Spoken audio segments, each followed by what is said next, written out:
Welcome to the Human Meme Podcast.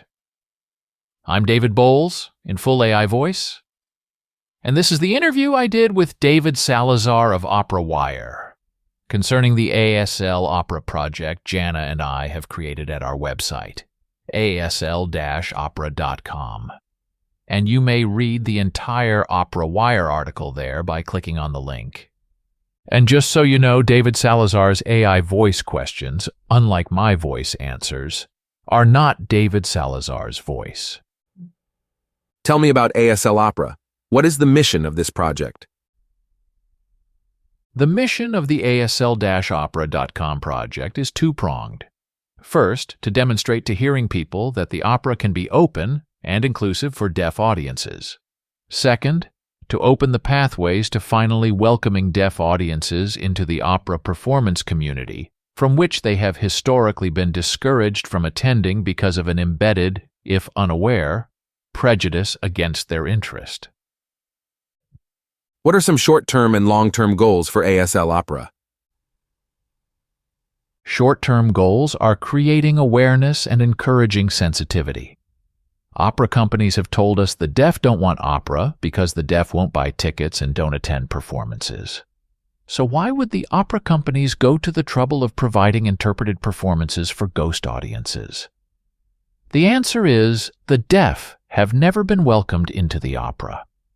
Would you be interested in attending the opera if you were bluntly told you were not welcome, and if you needed a proper accommodation, one would not be provided? Nobody wants to attend the high art of human experience if they are not actively welcomed into the community. Long-term goals are to make asl-opera.com a resource for opera companies around the world.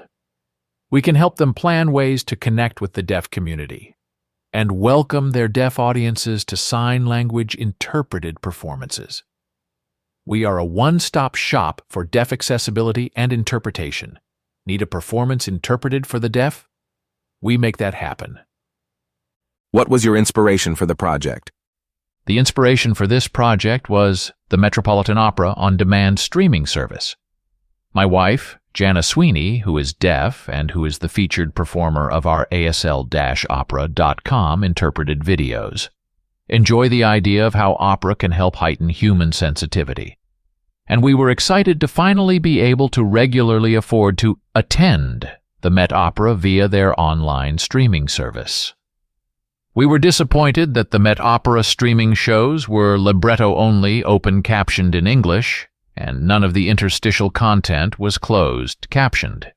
It was a big wake-up call for us that, even outside of the theater, the deaf were still being ignored when it came to inclusion.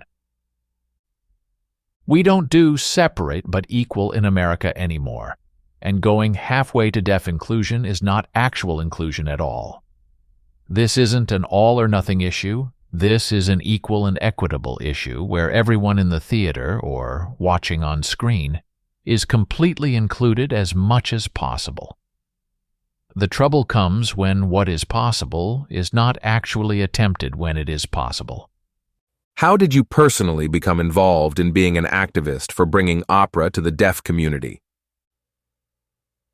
For over 35 years, Jana and I have advocated for education and inclusion when it comes to the disabled and the deaf community. We created the first online American Sign Language learning portal, hardcoreasl.com, in 1996. We have written several ASL books together. Jana is deaf, I am hearing. Jana has trained Broadway ASL interpreters at the Juilliard School. Jana has interpreted for Broadway shows.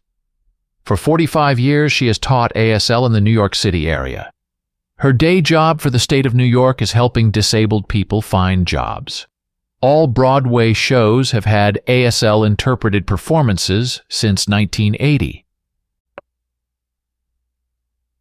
On my Human Meme podcast and on my Boles.tv live stream, I advocate for disability rights and to better help educate average people to be more aware of issues of inclusion and exclusion and to confront what prevents us from all becoming one in a shared society.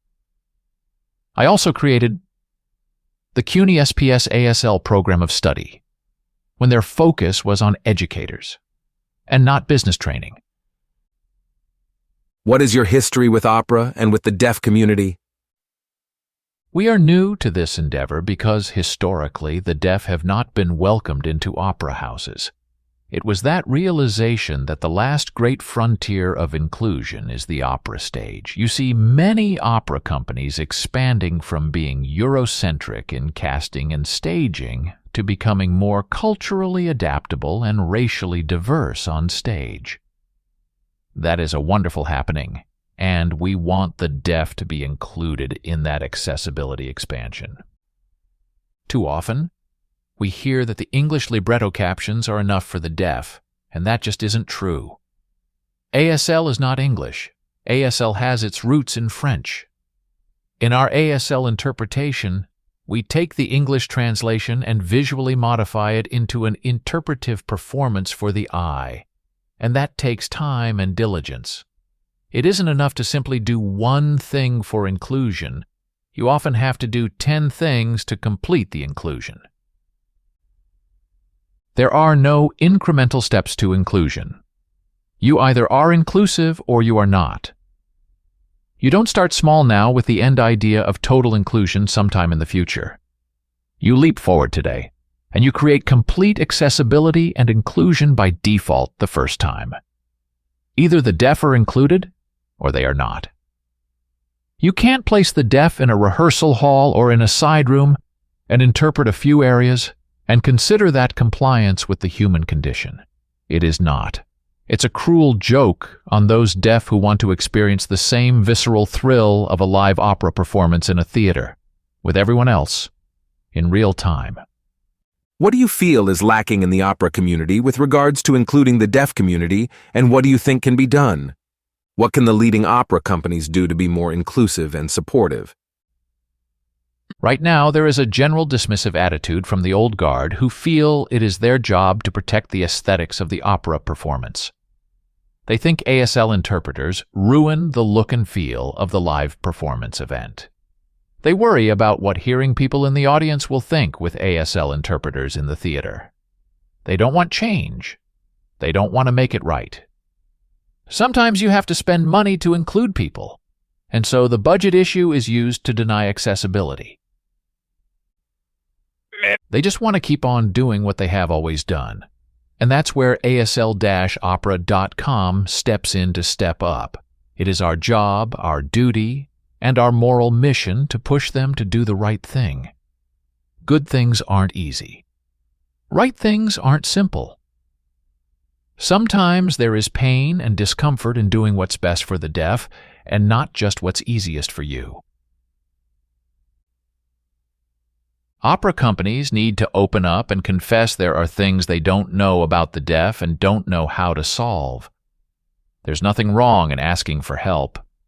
You can't get a yes if you never ask. Don't decide deaf people don't like or don't want opera because many of them have never been exposed to the experience, let alone even the idea. How can you want what you don't know exists? That can and must and shall be fixed. Here's an example that rings too terribly true. I recently visited my medical doctor for a checkup. He's 85 years old, and he's what some may call the stereotypical successful white male in New York City. A lot of opera companies probably have administrative decision-makers who match him in tone and timbre. At the end of my examination, my doctor asked me what I was up to now, and I told him about asl-opera.com and our effort to bring ASL-interpreted performances to deaf audiences. He immediately declared, shaking his finger at me, "The opera is not for the deaf." I couldn't believe this successful and highly educated man that I respected was speaking so cruelly and shallowly out loud.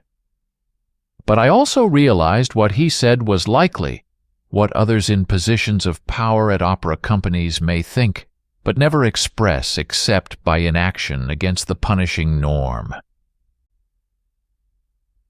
I asked him why he didn't feel the deaf belonged at the opera. He confidently told me, Opera is about music and singing, and the deaf can't hear any variation of that tone, so why bother? I explained to him that through ASL, the tone and intention of a song can be visually interpreted in hand pictures for the deaf, so they too can be included to enjoy the performance. The deaf hear through their eyes. Opera is more than just singing and music. Opera is about revelation, depth and joy, and mourning and grief. And the deaf can and must be welcomed into sharing that important catharsis, just like everyone else in the theater. My doctor stared back at me, unconvinced. I continued. Look, I said, let's take your logic to the next step. What about Helen Keller? If we follow your thinking, opera is not for the deaf. What would you have said to Helen Keller, who was blind and deaf? Would you have said, "The world is not for Helen Keller. She can't see or hear, and we live in a visual and auditory world. I will not welcome Helen Keller into our community. I will not include her as a person in society. Helen Keller can just stay in the dark and live there without a language, without human interaction, without any way to communicate outside her own mind, since that's who she was born to be." I told my doctor I knew he didn't believe that about Helen Keller. I said I knew he would not want Helen Keller disallowed from society just because of her disability. So I asked, why was he making a blanket declaration that the deaf don't belong at the opera? He looked at me and said, "You've given me something to think about." And he left the exam room. I accepted his new declaration as a tiny win. That's all we can ask these opera companies to consider right now. Ask them to think about it. Ask them to wonder about where they are and where they plan to take us in the future. Will they move forward to include everyone in performance? Or will they just decide some people are invited and other folks are never welcome? The world is in their hands for the crushing or the welcoming. If any opera company would like to discuss these issues, ASL-opera.com is open, ready, willing, and waiting to help them know how to make what's next a reality for everyone. Well, that was a great interview with Opera Wire, and we thank David Salazar for making it so. For Jana Sweeney and David Salazar and ASL-opera.com, I am the AI voice of David Boles, wishing you a good day and a better tomorrow. Be a human meme.